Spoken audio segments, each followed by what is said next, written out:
guys, it's LegoMatic9, and today I surprisingly have a new video for you guys.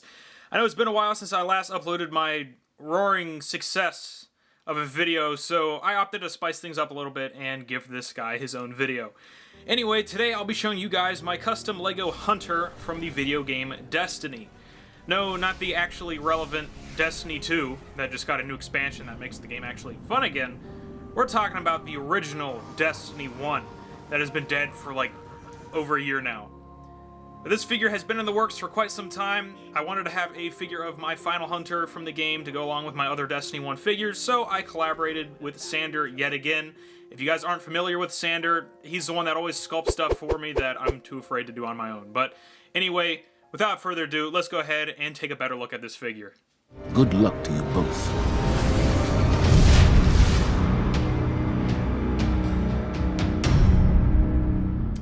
Alright, so this is what my hunter looked like at the end of year 3, which is pretty much the end of Destiny 1's lifespan. Now the whole armor set on this guy is the Prime Zealot set from the Vault of Glass.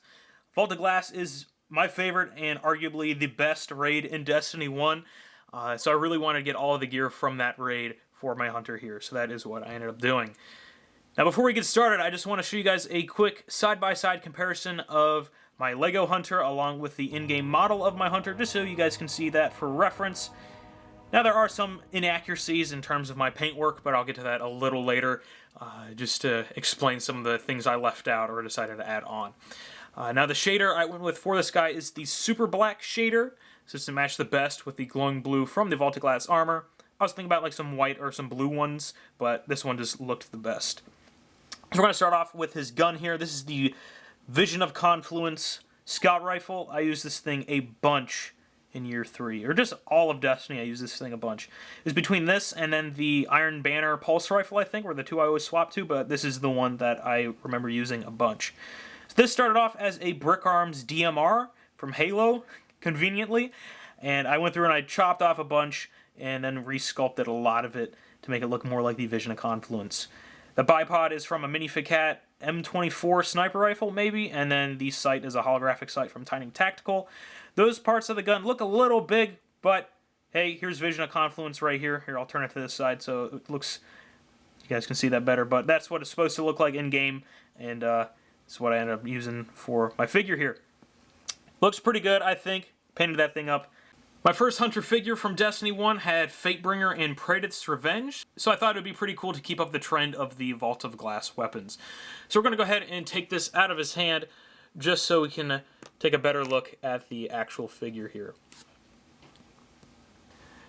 So we're going to start off with the legs. Now the legs are just the normal Prime Zealot greaves. Pretty much all of the armor on my Hunter has the Age of Triumph ornament equipped, or in English, I have this special thing in-game that changes how certain armor looks. Now this is the only piece of armor that doesn't have that, just because I like this look a lot better, because it gave you like a robot leg if you applied the ornament, or just some other weird looking design. So I decided to go with this one because I liked it a lot better. So in terms of the sculpt on this, on the left leg here, I sculpted on just the knee pad, and then on the right, I sculpted on the thigh armor, the knee pad, and then the shin armor. And then there's also some E-tape along the side right here. And the legs were just painted up in black and various grays. You'll notice that this guy has a lot of black and gray on him, since that's just what the shader went with. So, you know, paint detail is pretty minimal down here, but, you know, it gets the job done. I tried to include as much detail as I could with the boots, and I think it looks pretty good. Now the chest is the Prime Zealot Cuirass? I don't know. Am I saying that right? I don't know.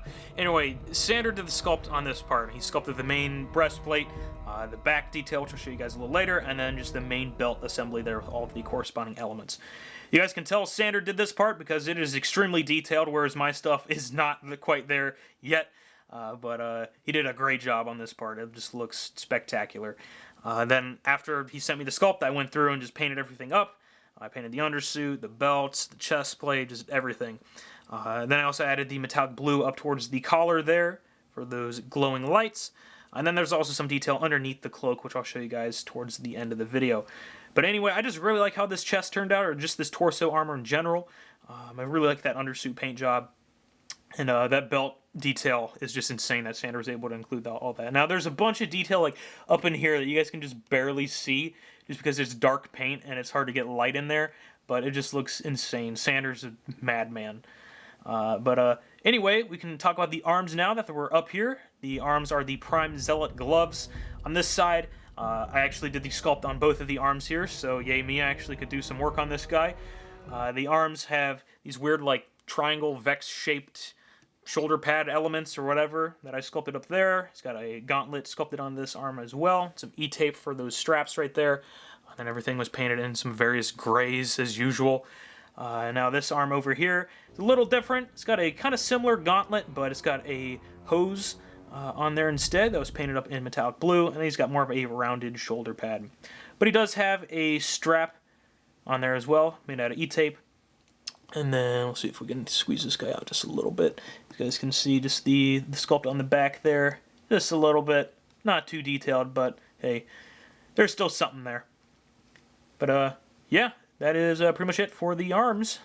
Now the cloak is the Shattered Vault cloak, and this was sculpted by Sander. Are you kidding me? I couldn't do this by myself. This thing is super thin. Just look how thin that sculpt is. Like, look at that's crazy. And then the even crazier thing about this thing is that the hood and the actual cloak are removable, too, from this entire thing, which I'll show you guys here in a second.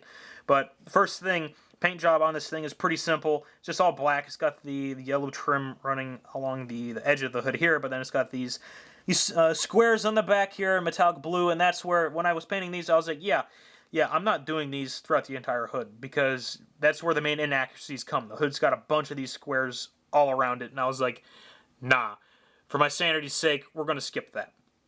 So that's where the main inaccuracies come, and it is kind of annoying, because I would like more blue on the hood of this guy, just because it's the biggest area that has like no detail on it, but it's whatever, I digress.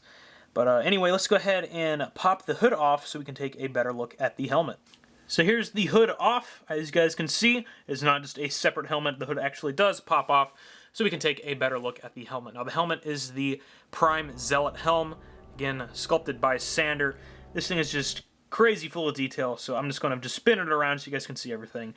This thing was painted up with the metallic blue for the visor, and then various different grays and blacks for the rest of the paint job. Now the paint is pretty dark, so it's kind of hard to see all of these sculpted details in this thing, but hey, you guys can make out most of it there. Yeah, probably my favorite helmet in all of Destiny 1, so I was really happy to finally get that for my hunter in-game. Like I said, the whole cloak assembly is also able to come off, so go ahead and just pop his head off real quick, take that off, and slide this guy back on real quick. So you guys can take a better look at the actual chest armor up front with all the different painted detail that you guys missed. And then there also is a sculpt on the back. Now, the paint work on the back is pretty minimal because, you know, you guys won't see it. But, hey, at least I tried. And one last thing, this part of the figure, just without the cloak and everything, was washed in black and then also weathered in silver, just to give him some battle damage and make his armor look like it was worn down. So let's go ahead and put all this stuff back on him real quick. Before we close off this video, I just wanted to give you guys a cool little before and after. So here is what the main sculpt actually looked like before the paint was applied. So I'll leave it up to you guys to determine if you guys think I ruined Sander's sculpt or not. To end off this video, here is my new hunter alongside my other Destiny 1 hunter that I made back in 2015, and then also alongside my two other Guardians that I have. Now, I really wish I was able to go and make my final version of my Destiny 1 Titan and Warlock, but, like, I really don't care. I barely played as them in, like, Year 2 and Year 3, just because I thought it was just a waste to not put time into my main hunter. But I do have them looking pretty good in-game, so I was just infusing gear all the way up to get them looking real snazzy. But, you know, I just don't care about them, really. I haven't played as a Titan or a Warlock in Destiny 2 at all, just putting all my energy into my main. Yeah, I really wish that I would be able to make a Cade 6 at some point, but Bungie kind of thought it would be a cool idea to kill off their only good character, pretty much only character. And I also want to make my Destiny 2 hunter at some point. So go ahead and expect those figures in the near future, so like 3 or 4 years, I don't know. Anyway, I would like to make more figures, but I've just been so limited on time and so unmotivated, yada, yada, yada. You guys know the drill. I proposed a new series in my last video that, like, literally no one commented about. Like, I asked for feedback, like, would you guys want to see this? And, like, 0 comments about it whatsoever. So, We're doing great, guys.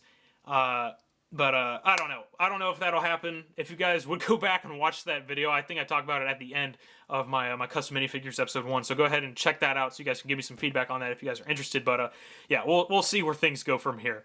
But anyway, thank you guys so much for watching. Don't forget to check out all of my other social media accounts, which will all be linked to in the description below.